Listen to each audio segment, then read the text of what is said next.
let me tell you about the night I discovered how deeply unoriginal men can be. Like, when it comes to cheating, do they get a discount if they all use the same playbook? Because Sarah, work, seriously, Jason, at least try to be a little creative with your lies. I stared at the backed up text messages, a knot forming in the pit of my stomach. Sarah, work, sounds like someone a little too eager to climb the corporate ladder, if you know what I mean. But that wasn't the worst part. No, the worst part was I couldn't stop seeing it. Sarah, work flashing in my head every time I looked at Jason, every time he smiled at me. Which was often, because as far as he knew, his double life was safe. Okay, maybe I'm jumping ahead. It was just one text. Sure, it was a flirty text, saved on his phone like the damn crown jewels. But people get sloppy, right? Beth said it was probably nothing, but Beth also thinks I get jealous too easily. Which, rude, I'm not jealous, I'm observant. Meticulous even. A tiny suspicion had been planted, and now I couldn't stop watering it. Nights were the worst. Jason would be snoring softly beside me, smelling of his generic cologne that I'd always tolerated, not loved. Suddenly, it was the scent of betrayal. I'd lie there, trying to decipher muffled words as he mumbled work stuff in his sleep. Maybe he was saying, Sarah, maybe they called each other, babe, and he just slipped up. Sleep, forget it, I was practically a professional insomniac now. So, discreetly checking Jason's company directory felt like the next logical step, right? Sarah less, obviously. Did this man think I was an idiot? I chewed the inside of my cheek, tasting bitter disappointment. Was I overreacting? Then came the call, midnight, supposedly from his boss. I was half asleep, but his side of the conversation? Far too awake sounding. And then, the giggle. A woman's giggle, low and soft and distinctly not mine. The phone call ended abruptly, Jason with a mumbled, love you too, bye. Love you too? I stared at the ceiling, the darkness feeling suffocating. My mind was a hurricane of questions. Who the hell giggles with their boss? Who says, love you, on a work call? And most of all, who was he trying to fool? The next morning was fueled by caffeine and a cold sense of purpose. You know that scene in movies where the betrayed wife smashes things, or has a meltdown in the kitchen, surrounded by broken dishes and her mascara-streaked face? Yeah, not so much. There was something almost unnerving about how normal I felt. Jason, bless his lying heart, was none the wiser. He made me coffee, kissed my cheek, all while I sipped and smiled, my brain whirring with an icy calm. Okay. Maybe once he'd left, I threw the decorative pillow across the room with a satisfying curse. But just the one. I had work to do. Or, well, not my actual work. More like, detective work. I may not have a trench coat, but hey, yoga pants are comfy. So, step 1. Operation Observe the Cheater. Jason's new habits were obvious. Hitting the gym at odd hours, ditching his baggy business casual for clothes that actually fit, and oh, the cologne. The guy smelled like the overly dramatic soundtrack of a daytime soap opera. And then there were the texts. Sarah. Work seemed to be his new favorite pastime. Their little conversations were so infuriatingly vague.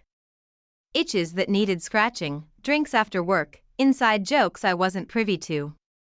Beth told me I was driving myself crazy, but hey, crazy can be resourceful. Which brings us to the plan. Beth, bless her loyal and slightly unhinged heart, wouldn't stand for this. We stake him out, she declared over spicy takeout. We find out who the hell this woman is. The tracker had revealed Jason's little detour spot, a trendy-looking bar near his office. A little, accidental, run-in, we figured, would give me all the confirmation I needed. I wish I could say I felt empowered driving there, ready to unleash some righteous fury. Instead, there was a lump in my throat, a mix of nausea and a desperate sort of curiosity. I parked a safe distance away, hands clammy on the steering wheel. This was so so not my usual modus operandi. Wasn't I the responsible one, the predictable one? But hey, desperation makes you do weird things. And then I saw him. Through the window. Sitting at a corner table and grinning. Not across from some sleek bombshell, but Linda. Freaking Linda from accounting, with her sensible haircut and bland cardigan. A wave of heat swept through me. Not righteous fury this time, something more potent. Disappointment tinged with deep-seated anger. I could have stormed in there, made a scene. A part of me wanted to. But I didn't. I turned away from the window, walking back to my car with a strange determination hardening in my gut. The pathetic reality of the situation was hitting home. My husband, the guy the first built a life with, wasn't having some whirlwind romance. He was sneaking off for drinks with a woman whose most interesting feature was her expertise with spreadsheets. No grand confrontations, no public humiliation. He didn't deserve some epic showdown. He deserved proof, irrefutable, undeniable evidence of his boring little affair. And then, well, then I was going to make him truly sorry. The tracker app became my little poison. A few innocent-looking taps on my phone screen, and I knew exactly where Jason was at any given moment. At first, it was a tool for confirming those vague, work, commitments. The little dot hovering over a secluded park during lunch hour? Yeah, definitely not about budget spreadsheets. The evenings supposedly spent slaving away at the office? False. Turns out his side hustle involved upscale bars, not overtime. His carelessness was astounding. Seriously, the man was leaving a breadcrumb trail of evidence with the savvy of a cartoon villain. His phone, once password protected with military-grade encryption, was now carelessly unlocked. He wore the scent of some cheap, floral perfume like a badge of honor. And worst of all, he became predictable. His lies had a pattern now, and I knew it better than I knew the back of my hand. Then, a curveball. Enter the private investigator. Hiring him was a moment of what can only be described as calculated madness. Yes, I felt a pang of guilt at the thought of outright spying on my own husband. But as I scrolled through photos of Jason laughing with women who were definitely not from accounting, that guilt curdled into something cold and hard. Let's just say, he better be glad I believe in the legality of divorce, not the DIY options. Okay, so maybe I'm being a bit dramatic. But let me tell you, Beth was practically gleeful when I broke down and confessed the whole pie scheme. See, I told you this guy is scum, she cackled, pouring us another dangerously large glass of wine. Then, the call came. The pie had news, and with a sinking feeling, I hit speakerphone. It wasn't Linda, which, hey, maybe that was worse.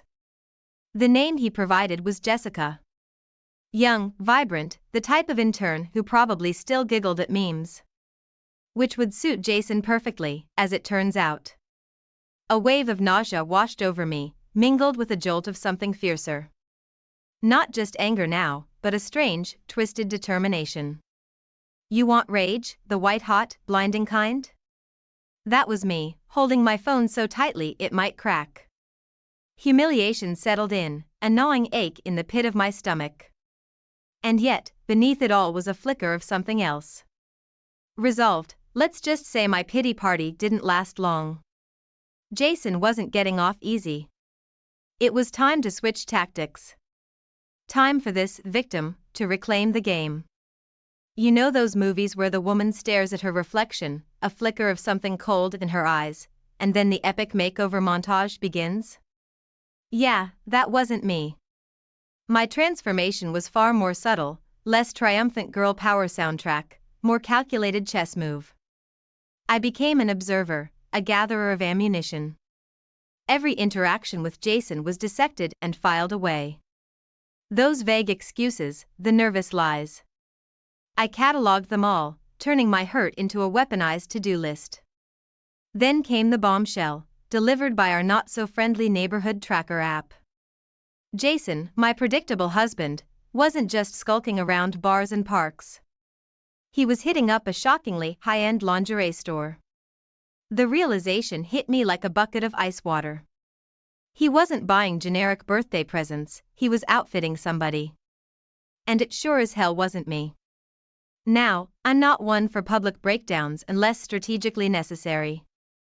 But there may have been a few muffled sobs into my pillow that night. Followed by something new. A steely resolution that replaced the tears. I needed proof. Actual, undeniable, shove it in his lying face proof. And so began the most uncomfortable stakeout of my life. Tailing Jason felt like a poorly scripted spy movie. Me lurking behind oversized sunglasses, sipping terrible coffee, watching him emerge from a sleek office building and meet Jessica in a little cafe across the street. And they weren't discussing quarterly reports, let me tell you. The way they laughed, the way he touched her arm. It was like something inside me finally shattered into a million tiny pieces. But here's the twist.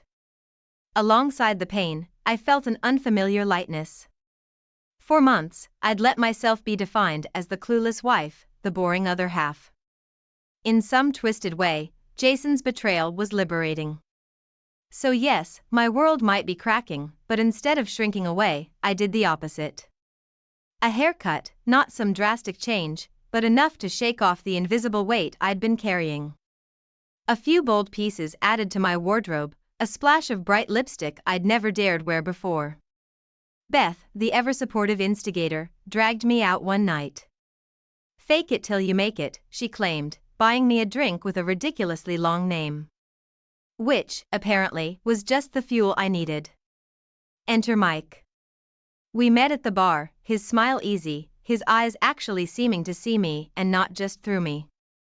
Our conversation was light, inconsequential, yet it ignited a spark I'd forgotten existed. Guilt pricked at me, sure. But beneath that, a thrill bubbled up. Turns out, being desired again feels pretty damn good. This new me. She wasn't born of revenge, not entirely. Jason's affair had cracked something open, a side of myself I'd buried beneath sensible sweaters and predictable routines.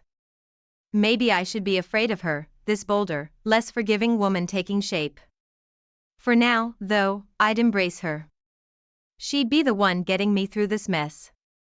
Let's be honest, this isn't just about catching Jason in a lie anymore. This is about rediscovering myself. So what's next, you ask? Maybe we dive into Mike, a harmless flirtation, or more. Or, we could follow Jason to whatever love nest he's set up with Jessica, get that incriminating photo. So, tell me more about Mike the Mysterious. Beth purred over her second, was it her third? Glass of overly sweet white wine. Is he as handsome as he sounds? I took a careful sip, savoring the burn in my throat. Truthfully, Mike was starting to blur into a general concept of attractive man giving me attention. He's nice, funny, and shockingly not married, I added with a pointed glance at my empty ring finger. Beth cackled, damn, girl, you are embracing this whole revenge hottie aesthetic. She topped off my glass. Speaking of, how are those little surprises for Jason going? A slow grin spread across my face. Our scheming sessions had become a mix of manic energy and twisted satisfaction. The seeds of doubt were planted, an earring mysteriously discovered on the bathroom floor, definitely not mine, a cryptic lipstick-stained note slipped in his briefcase. Jason had started looking over his shoulder, a skittishness replacing his smug confidence. He deserved every ounce of paranoia. The weekend at the spa with Beth was exactly the kind of ridiculousness I needed. Luxurious facials, terrible reality TV, and a shocking amount of gossip. Amidst the laughter, there was also a moment of vulnerability. Over one too many cucumber cocktails, I spilled the truth. Not about Mike, but about the extent of Jason's betrayal. The hotel bookings the pie had dug up, the proof of their little trysts laid out in brutal detail. Beth, bless her loyal heart, had gone from wicked amusement to spitting nails. That cheating bastard is going down in flames, she declared, her voice a fierce whisper amidst the tranquil spa ambience. Something flickered to life within me. It wasn't just anger anymore, but also a grim sort of determination. Back at home, the act I'd been keeping up for weeks felt different. Before, there was a sense of waiting for the final blow, counting the hours until the inevitable breakdown. Now, I was a woman with a plan, fueled by a strange mix of sorrow and cold-blooded resolve. With each playful text to Mike, each carefully feigned sigh of disappointment for Jason's late nights at the office, I honed my weapon. This wasn't about another man. It was about proving something, to Jason, but mostly to myself. There was an odd freedom in giving up on playing the perfect wife. Instead of the usual treadmill routine, the gym became a battlefield. Every pound lifted, every drop of sweat, was an act of defiance. I was rebuilding myself, not for anyone else, but because this broken woman deserved to become someone new. You know that feeling in horror movies right before the big jump scare?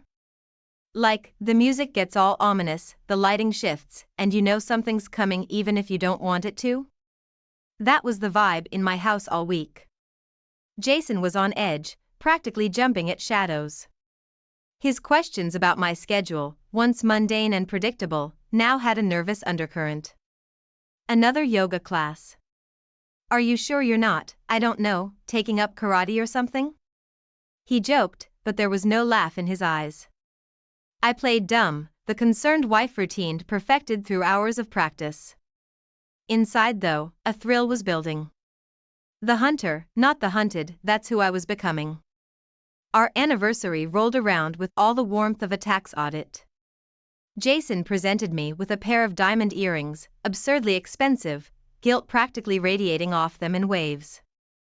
I accepted with a tight smile, already imagining them nestled amongst the evidence I'd collected. Revenge, it seems, looks great accessorized with diamonds. That night, I dressed with meticulous care. My work dinner outfit wasn't a defeated admission of middle-aged complacency. It was powerful, a statement piece, hugging my newly toned body with a confidence I'd forgotten I had. Beth, ever my voice of reason, or unhinged supporter, depending on the day, tried to intervene. Listen, sending cryptic notes is one thing, but this? She gestured towards my sleek pantsuit. This is next-level scheming. I kissed her cheek, a smile playing on my lips. Sweet Beth, sometimes a girl's just gotta go big or go home, right? The hotel, same one Jason frequented with Jessica. I'd memorized the layout, down to the discreet fire exits for that dramatic post-confrontation getaway. Checking into my room, one floor above theirs, felt both exhilarating and terrifying. Tension coiled in my gut, but so did a strange giddiness. The next hour was a whirlwind of calculated actions. Room service order meticulously timed, a half-eaten meal arranged to suggest a hasty exit, a single glass of wine with bright red lipstick smeared on the rim. I left the door slightly ajar, the final flourish for the tableau of betrayal about to play out downstairs. A nagging doubt crept in as I sat in the armchair, hidden in the darkness. Was I really ready for this? To witness the culmination of my careful planning, the final, undeniable proof I'd craved? Or was I still that same woman who'd stumbled across a text and let her life unravel? The truth was, I didn't know anymore. Maybe both versions of me existed now, fueled by sorrow and a thirst for justice that tasted like bitter victory. Okay, so maybe I went a bit overboard with the lipstick on the wine glass. But hey, when you're engineering a dramatic showdown, subtlety is not your friend. The note slipped under their door was equally unsubtle, designed for maximum shock value. And as I watched on the tracker app, a twisted satisfaction bloomed in my chest as their little dot ascended to the correct floor. Chaos, thy name is me. Or at least, the new, slightly unhinged me. My carefully timed knock came next, loud and purposeful, followed by my panicked sprint back to the sanctuary of my room. It felt like a lifetime passed, filled with the rapid thudding of my own heart, before the sounds of confrontation filtered through the door. Muffled shouting, Jason's bewildered tone, Jessica's voice high and shrill in denial. There was a crash, a muffled curse, and then the sound that made my stomach clench. A door slamming shut. Phase 2. Enter Mike, my unwitting accomplice. My finger hovered over the send button, a strange hesitation mingling with the thrill of playing this final card. In the end, a desperate sort of recklessness propelled me forward. Maybe I needed someone else to witness the culmination of this mess, a reminder to the shattered woman in the hotel room that there might be life beyond all this. Or maybe it was just about twisting the knife a little more. The wait was excruciating, each ticking minute ratcheted up the tension, adrenaline coursing through me like a live wire. And then, the knock. Not the hesitant kind, but the pounding, impatient sort that demanded answers. I steeled myself and swung the door open. Surprise! The word hung in the air, a smirk playing on my lips. I'd gone for purposefully disheveled, a messy knot of hair instead of my typical sleek ponytail, the hint of smeared mascara underlining my eyes. Artistry in the service of deception. Jason stood frozen, his expression a mask of shock and the first stirrings of horror. His carefully constructed lies were crumbling in real time, and the satisfaction that surged through me was almost intoxicating. And just when I thought it couldn't possibly get any better. Did I miss something? Mike's voice echoed down the hallway, confused and a little bit amused. The next few minutes are a blur. The shouting match in the cramped hotel corridor, Jessica making a tearful beeline for the elevators, Jason sputtering incoherent excuses. The manager appeared, looking scandalized, and probably wondering when this would turn into a pay-per-view event. Beth, ever the true friend, swears she could hear my cackle of bitter victory from 3 counties over. The fallout was messy, and the gossip that swirled around our small town would have been mortifying to the old me. But this woman, the one rebuilding herself in the aftermath of betrayal? She carried it with a defiant tilt of her chin. Packing up and leaving Jason's carefully curated world felt like shedding dead skin. Do I regret any of it? Honestly, sometimes. There are nights when the echo of the shouting match still jolts me awake. But those moments are becoming fewer and farther between. The legalities, the lingering bitterness, the pain of starting over. It all fades a little more each day. I'm not naive enough to think this was a clean ending, a magical fix. But it was an ending, one that I wrote for myself. Isn't that what truly matters? You know those old suitcases with stickers from exotic places, a hint of adventures had and stories to tell? I always figured my life would be more like a sensible carry-on, neatly organized and rolling along a predictable path. Clearly, life had a twisted sense of humor. A year had passed. A year since the hotel showdown, the dramatic exit, the flurry of legalese that finalized the end of a marriage. My new apartment was still sparse, but it was mine. The gym had become a second home, the burn in my muscles a familiar, oddly comforting ache. And as for a social life?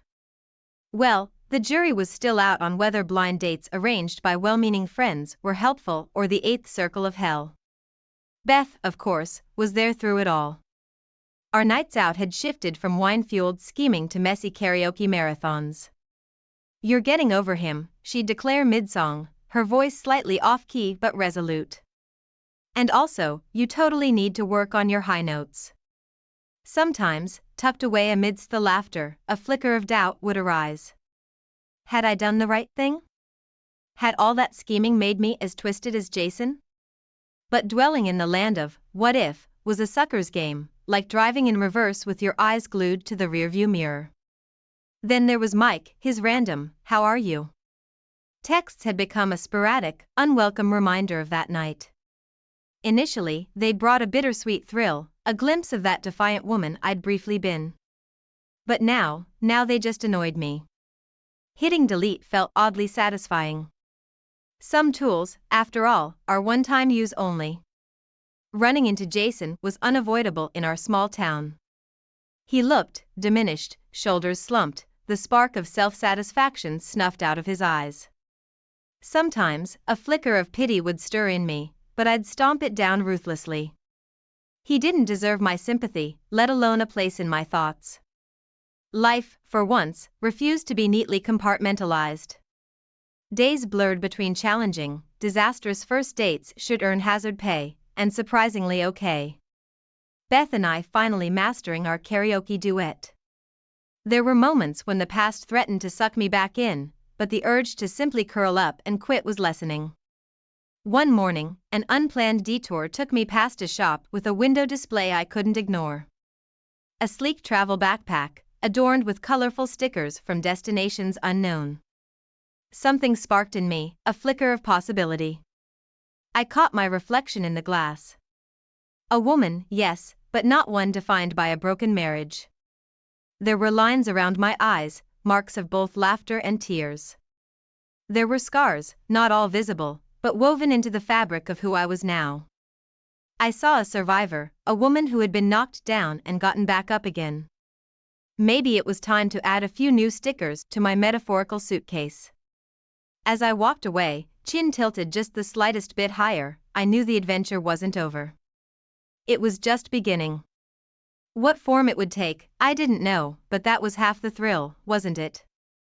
Because now, more than ever, this messy, complicated life was mine. The plane touched down in Rome, a city dripping with history that promised delicious food and endless gelato. Stepping off the plane, I looked over at Sarah, expecting the usual wide smile and excited spark in her eyes. Instead, she fumbled with her phone, a frown creasing her forehead. "Everything all right?" I asked, grabbing her hand to navigate the bustling airport. "Yeah, just. Gotta text my mom real quick," she mumbled, tapping away furiously. Now, Sarah texted her mom about everything, even the color of the socks she wore that day. But this felt different. The urgency, the furrowed brow, it gnawed at me. We cleared customs, grabbed our luggage, and settled into a taxi headed towards the hotel. Still glued to her phone, Sarah barely acknowledged the bustling Roman streets. My gut clenched. This wasn't just a mom text. Finally, she put the phone down, a strained smile plastered on her face. "So excited for Rome, babe," she chirped, a little too brightly. "Me too," I said, trying to match her enthusiasm. But my mind raced with questions. What was she texting her mom about? Was it something serious, or something else entirely? We reached the hotel, a charming little place with a flower-filled courtyard. As we checked in, Sarah's phone buzzed again. She glanced at it, her smile faltering for a split second before she shoved it into her pocket. Enough was enough. Back in our room, I waited until she was in the bathroom, then snuck a peek at her phone resting on the nightstand. It was open on a text message with a name I didn't recognize, Mark. My heart hammered in my chest. My eyes scanned the message exchange. It was short, just a few lines, but it sent a jolt through me. "Can't wait to see you again soon," it read. Sarah's response was a single smiley face emoji, followed by a quickly deleted sentence that I couldn't quite catch. The deleted message fueled my suspicion. What was she hiding? A wave of anger, hot and immediate, washed over me. The bathroom door creaked open. Sarah froze when she saw me holding her phone. "What are you doing?" she snapped, her voice tight. The question hung in the air, heavy and loaded. It was time for answers. My stomach churned as Sarah snatched her phone back, her eyes blazing. "It's nothing," she hissed, shoving the phone into her purse. "Just a friend." But, friend, didn't explain the deleted message or the way her cheeks flushed a guilty pink. "A friend named Mark who can't wait to see you again," I countered, my voice flat despite the rising anger boiling inside me. Silence stretched between us, thick and suffocating. Sarah avoided my gaze, fidgeting with the strap of her purse. "Look," she finally said, her voice strained, "it's not what it seems. We used to work together, that's all." The explanation felt hollow. "Then why the deleted message?" She hesitated, then mumbled something about changing her mind about what to say. It was a flimsy excuse, and I knew it. But instead of pressing further, I took a deep breath. Accusing her in the heat of the moment wouldn't solve anything. I needed proof, something concrete. The rest of the day felt like a blur.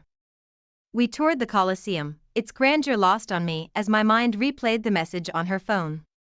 We wandered through the Trevi Fountain, the romantic atmosphere tainted by the suspicion gnawing at me. By evening, we were in a tapas bar, the air thick with the aroma of sizzling garlic shrimp. Sarah, however, barely touched her food, picking at her plate with a distracted frown. Then, my phone buzzed. It was a text from an unknown number. "Hey beautiful, having fun in Rome?" My blood ran cold. This wasn't some random message. It was sent to my phone, not hers. An icy dread filled me. This wasn't just some flirtatious text. It was a deliberate taunt, a dare.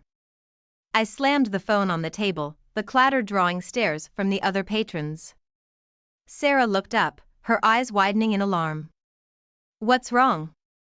I met her gaze, a cold fury hardening my features. "Who is Mark?" I demanded, my voice low and dangerous. The question hung in the air, a challenge. Sarah's face drained of color. Her lips trembled, but no answer came. I knew then, with a chilling certainty, that this trip, a romantic European adventure, had become a nightmare. The tension in the tapas bar was thicker than the garlicky sauce drowning my shrimp. Sarah hadn't touched a bite, her phone clutched in a white-knuckled grip. My own phone buzzed again, the unknown number flashing on the screen. This time, the message was a picture of Sarah, laughing with a group of people at a bar. But one person stood out. A tall guy with messy brown hair, the same Mark from her phone. My vision swam. It was him, no doubt about it. This wasn't some past coworker. This was something present, something real. "Who is this?" I demanded, shoving the phone across the table. The picture practically screamed with 1,000 unspoken words. Sarah's face crumbled. The mask of nonchalance she'd worn all day finally slipped. Tears welled up in her eyes. It's just a picture from work," she stammered, her voice barely a whisper. "Work? This is a bar, Sarah," I said, my voice tight with anger and betrayal. "We went out for drinks after a project," she mumbled, avoiding my gaze. The flimsy excuse was an insult to my intelligence. "And Mark? The guy practically has his arm around you." My voice rose a notch. "We're just friends," she cried, tears spilling down her cheeks. "Friends?" The picture, the deleted messages, the unknown number on my phone, all these screamed otherwise. My heart pounded in my chest, a trapped bird desperate to escape. Then why the secret texts? Why the hidden phone calls? I pressed, my voice shaking with a mix of fury and hurt. Silence descended, heavy and suffocating. Sarah choked back a sob, unable to meet my eyes. In that silence, the truth hung heavy in the air, a truth I no longer wanted to ignore. The night we were supposed to celebrate our love in a romantic European getaway had turned into a battleground of accusations and shattered trust. The dream vacation was over, replaced by a cold, hard reality. Suddenly, I felt a surge of a different emotion, a chilling calmness. I knew then that this trip, this relationship, was beyond saving. The evidence was overwhelming, and the trust, once strong, had been shattered beyond repair. "Let's just get back to the hotel," I said finally, my voice devoid of emotion. The rest of the evening was a blur. We paid the bill in a tense silence, hailing a cab back to the hotel. The city lights, once vibrant and exciting, now seemed cold and unforgiving. Back in the hotel room, I packed my things with a mechanical efficiency, my emotions numbed by the betrayal. Sarah sat on the edge of the bed, her face a mask of misery. "Where are you going?" she whispered, her voice barely audible. "I can't stay here with you," I said simply, the words heavy with finality.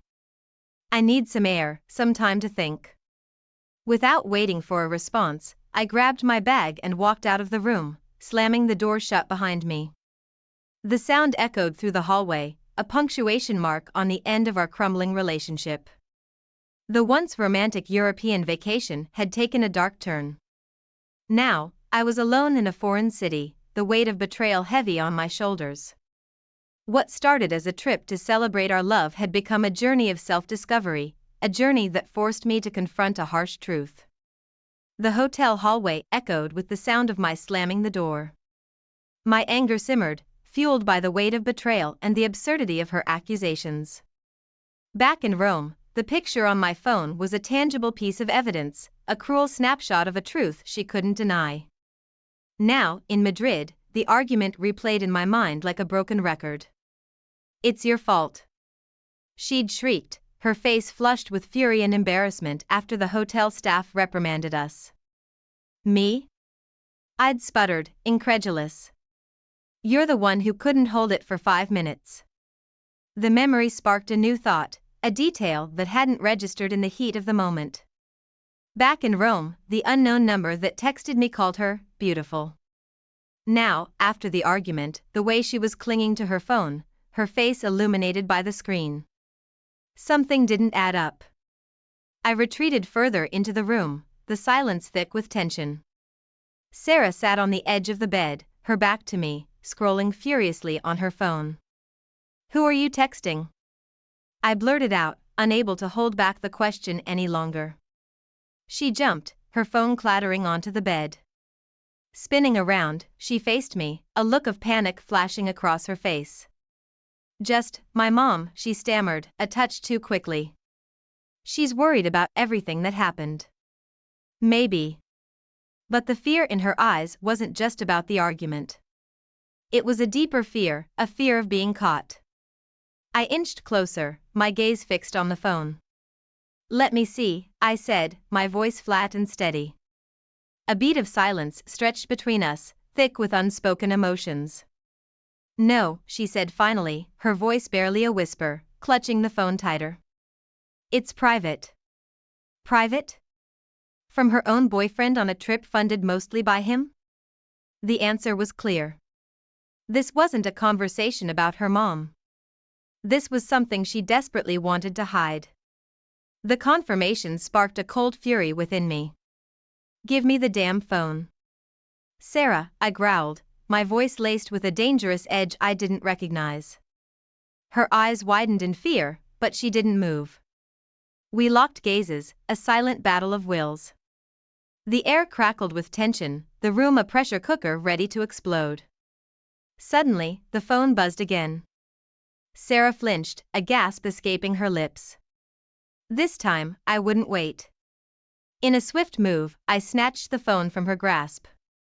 Her cry of protest was drowned out by the notification sound. It was a text message, the sender's name flashing on the screen in bold letters, Mark. My heart hammered in my chest as I unlocked the phone. The message was short, just a single sentence, "Thinking about you. Can't wait to see you tomorrow night." The blood drained from my face. "Tomorrow night?" I repeated, my voice hollow. Sarah lunged for the phone, but I held it just out of reach. Her eyes pleaded with me, a desperate mix of fear and shame. But the damage was done. The truth, laid bare on the screen of her phone, was a cruel confirmation of my suspicions. There was no denying it anymore. The friend in Rome, the unknown number, the late-night texting, it was all him. The anger I felt was a white-hot inferno, consuming all reason. But beneath it, a cold dread settled in my stomach. How long had this been going on? How deep did this betrayal go? The once romantic trip to Europe had become a twisted journey of discovery. And the things I was discovering were far from the happy memories I'd envisioned.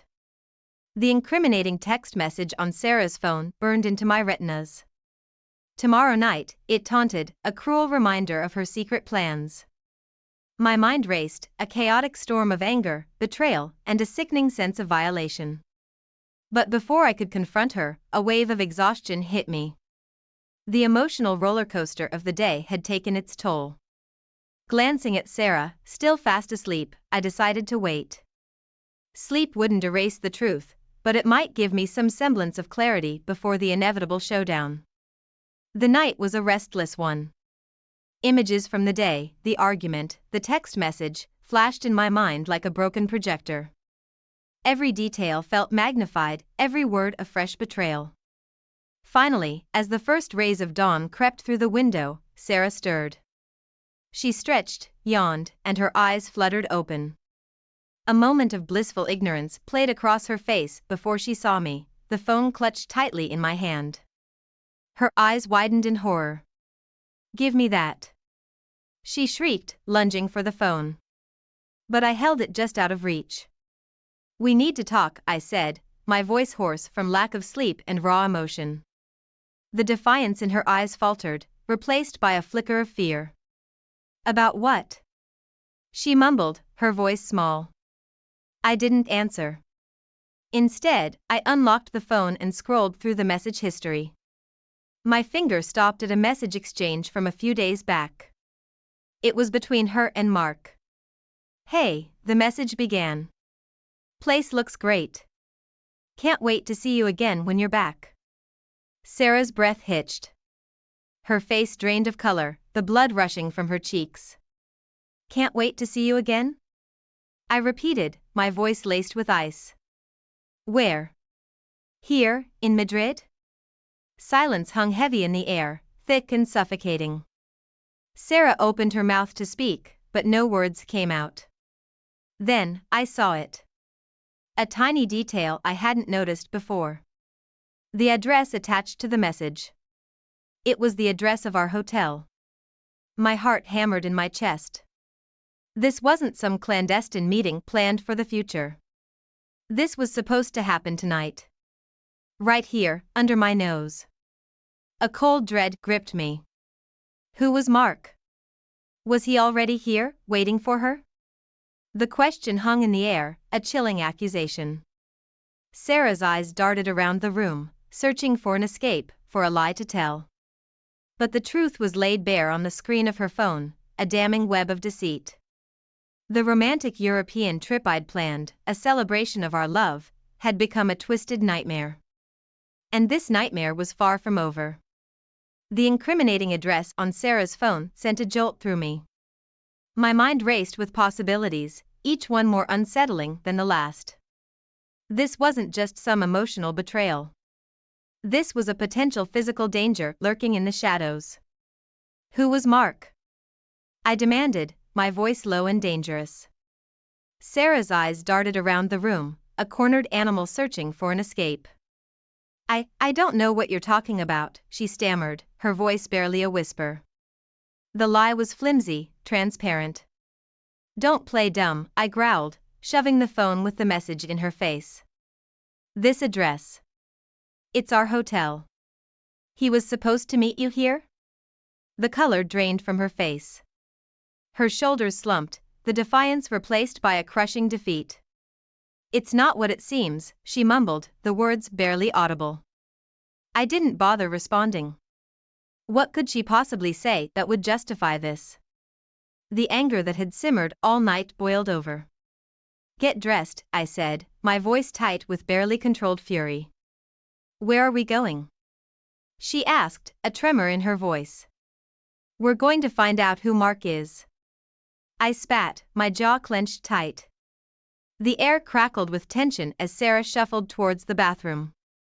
I paced the room, my mind churning. This wasn't a simple confrontation anymore.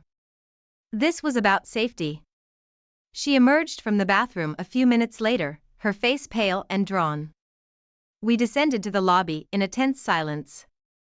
The cheery greetings of the hotel staff felt like a cruel mockery in the face of my shattered world.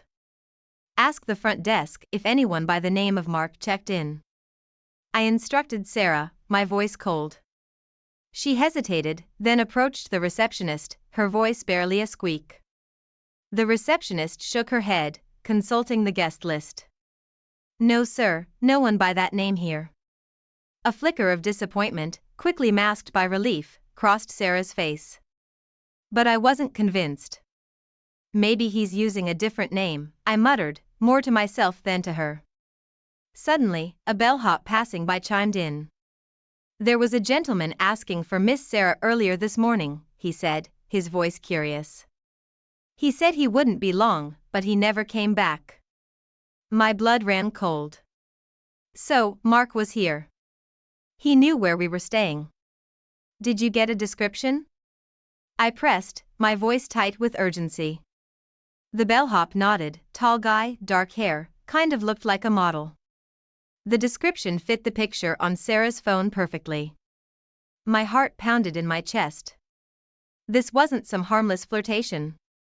This was a planned rendezvous. Did he say where he was going? I asked, a desperate hope clinging to my voice. The bellhop shook his head. Nope, just said he'd be back soon. Soon, I repeated, the word a hollow echo in the vast hotel lobby. The cheerful facade of the trip had crumbled completely. We were no longer tourists exploring Europe. We were characters in a suspenseful drama. The stakes suddenly much higher than a missed Super Bowl or a spilled drink in the hallway. The once romantic getaway had transformed into a dangerous game, and I had no idea who the other players were, or what their endgame might be. The rest of the week in Madrid was a blur of forced smiles and hollow sightseeing.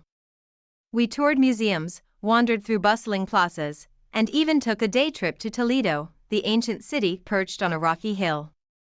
But the joy that should have accompanied these experiences was replaced by a gnawing tension that hung heavy between us. Sarah, seemingly remorseful, clung to me a little too tightly, her laughter a touch too forced. I, on the other hand, found myself constantly glancing over my shoulder, a knot of unease twisting in my gut. Every charming cafe, every bustling market, now felt like a potential hiding place for the mysterious Mark. The phone remained a constant source of suspicion. I'd see her steal glances at it throughout the day, her face lighting up briefly before a flicker of guilt would cloud her features. At night, sleep was a distant dream. I'd lie awake in the dark, replaying the events in Rome, dissecting every conversation, every stolen glance, searching for clues I might have missed. The evidence, despite the lack of a physical confrontation with Mark, was overwhelming. The texts, the picture, the deleted messages, all painted a clear picture of a betrayal that cut deep. But confronting her right then seemed pointless. We were still in the middle of the trip, surrounded by strangers in a foreign country. The anger simmered beneath the surface, a volcano waiting to erupt. Instead, I played along. We went on the pre-booked tours, ate at the fancy restaurants, and even splurged on a flamenco show. Each euro spent felt like a small act of defiance, a way of reclaiming some control from the situation. Deep down, I knew the real conversation, the one that would determine the future of our relationship, loomed large. But for now, I held my breath, waiting for the inevitable moment when the truth would spill out, shattering the fragile facade we were both clinging to. JFK. Familiar sights, but the tension in my gut wouldn't loosen. The romantic getaway was over, but the real journey began confronting the truth. Back in our apartment, silence screamed. Sarah unpacked, avoiding my gaze. We need to talk, I said, voice flat. About what? She mumbled. Everything. Rome, Madrid, Mark. Her face paled as I showed her the message thread. Tears welled. It wasn't supposed to happen. The apology blur began. Justifications, pleas to salvage things. A deeper connection with Mark, she confessed. But the trust was shattered. The trip, a celebration turned reminder. Clarity washed over me. The anger, hurt, faded into acceptance. I don't think this can work, I said, emotionless. Her eyes widened, hope battling despair. She knew. The silence stretched, heavy. We talked logistics, the awkward dance of informing everyone. No dramatics, just the quiet unraveling. The European dream that fractured our bond ended here. We stood in the wreckage, picking up pieces of separate futures. The bitter taste of betrayal lingered, but freedom bloomed alongside it. The nightmare vacation ended, but maybe, just maybe, the waking world held some